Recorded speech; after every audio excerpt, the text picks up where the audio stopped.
your neighbors are aware, so that we know everyone is here. Are they? They're missing here. Missing? So we'll wait for 5 minutes and then we'll have a longer siesta. You can join us.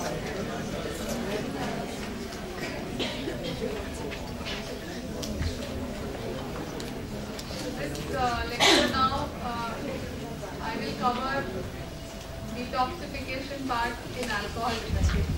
Okay? This is actually the bread and butter. Isn't it?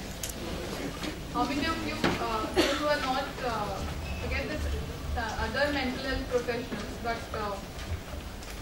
many of you or most of you have seen alcohol dependence in withdrawal, right? How many of you? So most of you know detoxification, isn't it? So this will be a revision lecture, and question answer. Okay. So just to brief you on the epidemiology. Alcohol withdrawal does take place in 70% of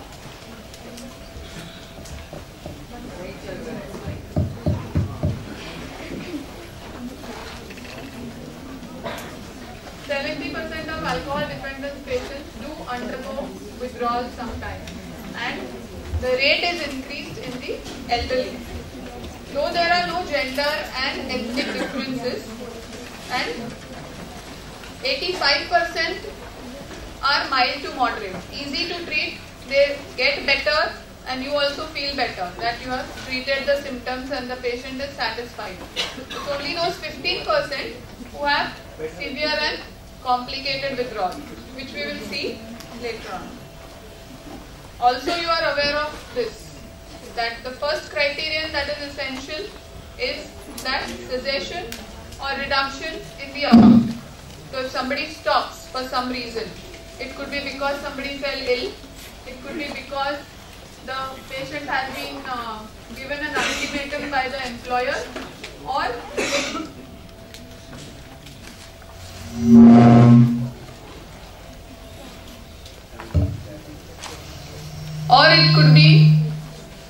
it could be because the patient wants to quit. So in some patients, it is even voluntary that he comes to quit and decides that he is going to stay away from it.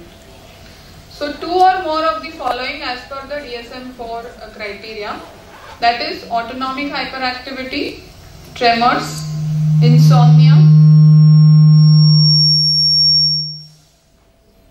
nausea, vomiting, transient hallucinations, which could be in any sensory modality, psychomotor agitation, restlessness, the patient is not able to sit at one place and is very vigilant, increased anxiety, and seizures.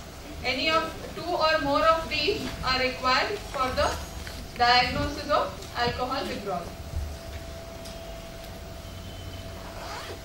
And of course, the symptoms are not due to general medical condition, and it causes a lot of socio-occupational impairment.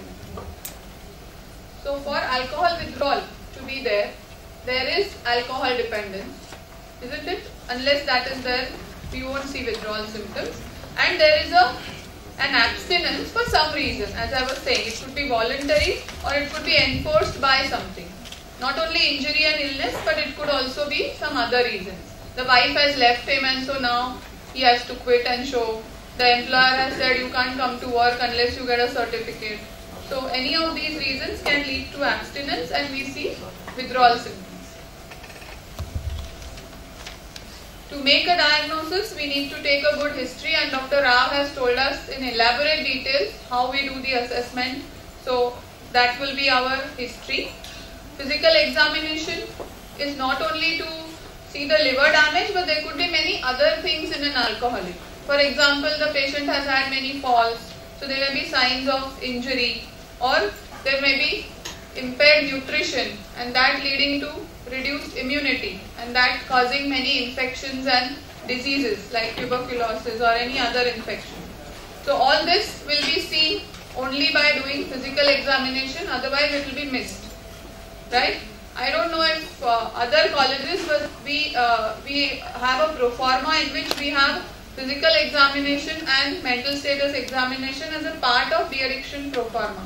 So unless the physical examination is done, you won't see the alcoholic complications also. For example, simple things like pellagra, which is a skin ailment, and if you don't do the physical examination, you won't notice it. And of course the laboratory values, whatever is possible. Liver function tests are possible. Everywhere alcohol level is not possible. These are the predictors of severity. So older the age, the severity of alcohol withdrawal will be bigger. Then how much the person was drinking, that will also decide the severity. And prior alcohol withdrawals. Why is it important and what is that word in the brackets say? Suggest? If the patient has had prior alcohol withdrawals, what does it do to the next withdrawal? The second withdrawal will be more vague than the previous one. So what is kindling in short? Kindling means physiology.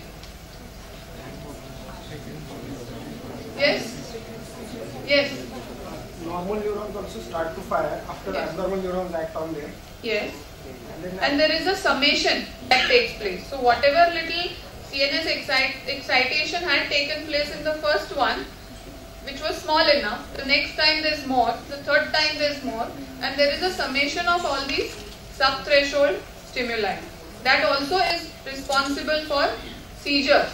Because initially in the alcohol withdrawal, you don't see seizures. But as he has undergone many alcohol withdrawal syndromes, the one time comes when that kindling has reached the threshold, and that leads to seizures. So that would be important. And of course any other medicines or sedatives and hypnotics if the patient is abusing, then that will complicate that withdrawal. If the person has been having only some amount of alcohol but a lot of benzodiazepines, then the actual seizures which wouldn't have come because of alcohol may come because of benzodiazepines. So these are some of the predictors for severity. And why is it important for us to know? Because we need to know how to treat, what to expect. So we cannot, if these risk factors are there, we would rather admit the patient than treat him on outdoor basis. These are some certain tests. Again, each is not possible for us, but good to know. You have certain things which are must know, nice to know, desirable to know. So this is one of them. In the questions on a long case which are really cracking, you can be asked these questions. Okay. So blood alcohol levels can be done. Gamma glutamyl transferase, that is GGT. Then CDT, MCV, and CDT GGT is a best diagnostic combination. Dr. Rao has already spoken about this, so I won't go into the details, but this CIWA is what will tell us the severity of alcohol withdrawal. So the score of 8 to 10 would mean mild, and 10 to 15 moderate, and so on and so forth. The assessment has to be done till the score reaches less than 8 to 10. Now what I was saying, that why we need to know the severity of withdrawal, because we will decide the treatment setting, whether the patient will be treated in OPD or indoor. So that's why this will decide, which is the case in 80% of the patients, that we can treat them on OPD basis. So all your patients of alcohol withdrawal don't have to be admitted, unless you are in private and you want to admit your patient and give him an indoor treatment and all the tender loving care that you would like to give. But otherwise 80% of them can be treated on OPD basis. So mild to moderate dependence, then there is no history of seizures or delirium ever, or there are no other infections or medical problems, no other serious drug problems. If there is a polysubstance use, then obviously there is a problem. But otherwise, if it's just plain alcohol withdrawal, then he need not be admitted. and good social support and supervision available. That's why I don't know again about other settings, but our de-addiction center, we insist that a relative comes along with the patient even for the first time. Most of the time it's possible. Only sometimes it is a homeless or staying alone or something like that. But otherwise most of them come with a relative, and then we explain it to the relatives on day one what is their role, so that there is social support and supervision available, and in that case they can be treated on OPD basis. All the other 10 to 20% who may have severe withdrawal states like delirium tremens or seizures, he has multiple drug use, past history of many alcohol withdrawals which we discussed earlier, which leads to kindling and the severe alcohol withdrawal later, or any medical or surgical problem. The patient may come, you can see that he has jaundice or he has ascites, or there may be some other problem like poor social support, or he may not be supervised at home. Then in that case, or the distance prevents him from following up in the OPD, then in such cases, of course, the patient has to be treated indoors. And if you have tried treating him on OPD basis, so it's always better that you've given him a chance on OPD basis and that has failed. In that case, one can admit the patient. Academic and research is to complete the list. You have some project going on and you need an indoor patient for it, then you would admit.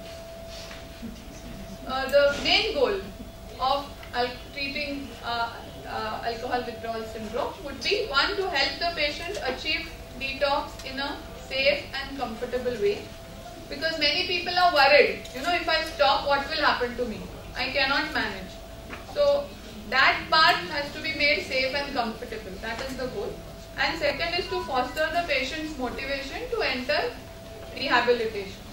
That is our other goal while we are treating the alcohol withdrawal. So course, this again all of you are aware, you see it in your patients. In the first 48 hours, the peak severity is seen. 90% of seizures also come during this time, but most cases are self-limited. Stage 2, that is 48 to 72 hours, you get the same symptoms in increased severity. Then beyond the third day, if it continues, it is not treated, then delirium tremens can set in. We will see what is delirium tremens in a few minutes. If it continues beyond 7 days, a certain like insomnia continues, whatever the symptoms are, they are self-limiting, but insomnia only continues, or some tremors continue, then that is called protracted withdrawal, which is persisting beyond 7 days. So there would be